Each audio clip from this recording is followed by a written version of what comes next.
যাদের মা বাবা জিন্দা আছে ভালো করে শুনে নাও, আল্লাহ বলছেন যে তুমি যদি তোমার মা বাবাকে একসাথে কিংবা কোনো একজনকে বৃদ্ধা অবস্থায় পেয়ে যাও, তুমি মনে করবে আল্লাহ পাক তোমাকে সুযোগ দিয়েছেন। মাকে পেয়েছো, বাবাকে পেয়েছো, বা উভয়কে পেয়েছো, তো আমি আল্লাহ তোমাকে 5টা কর্মসূচি দিচ্ছি। কয়টা? খুব মনে রাখেন, 5 কর্মসূচি আল্লাহ দিয়েছেন। 1 নাম্বার হলো ফালা তাকুল্লাহুমা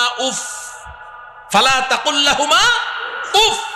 তুমি তোমার মা বাবার সামনে এমন কোনো কথা বলতে পারবে না, এমন কোনো কাজ করতে পারবে না যে তোমার কথায় কাজে কষ্ট পেয়ে তোমার মা কিংবা তোমার বাবা বলবে উফ।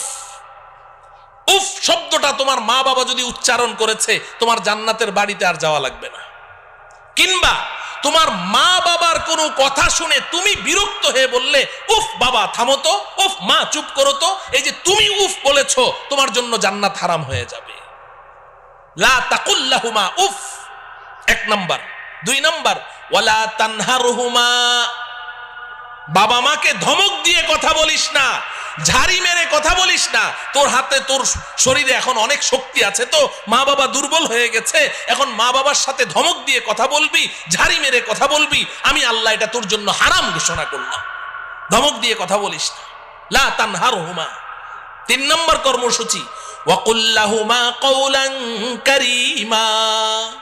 মা বাবার সাথে নরম স্বরে, আদরের স্বরে কথা বলো, আদর করে করে মা বাবার সাথে কথা বলো। যখন মা বাবা বুড়া বুড়ি হয়ে যাবে, তো সে তোমার ছোট বাচ্চা, 3 বছর 4 বছরের বাচ্চার মতো হয়ে গেছে, তোমার 3 বছরের সন্তানটার সাথে বলো। তুমি যখন ঘর থেকে বের হও, তো বাচ্চাটাকে কোলে নিয়ে 2 গালে চুমু দিয়ে বলো আব্বু তোমার জন্য কি আনবো, মজা আনবো, তক্কেত আনবো, বিক্কু আনবো। কি ঢং করে করে তুমি কথা বলছো। তো তোমার বাচ্চাটার সাথে এত সুন্দর করে কথা বলো, মা বাবার সাথে কথা বলতে গেলে তখন তোমার মেজাজটা কেন খারাপ হয়ে যায়?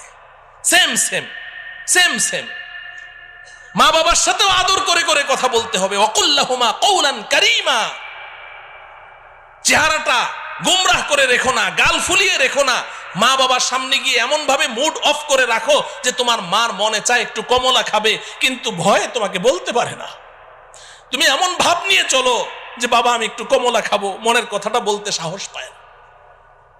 তুমি এমন ভাব নিয়ে চলো না, ধরা খেয়ে যাবে, সমস্যায় পড়ে যাবে।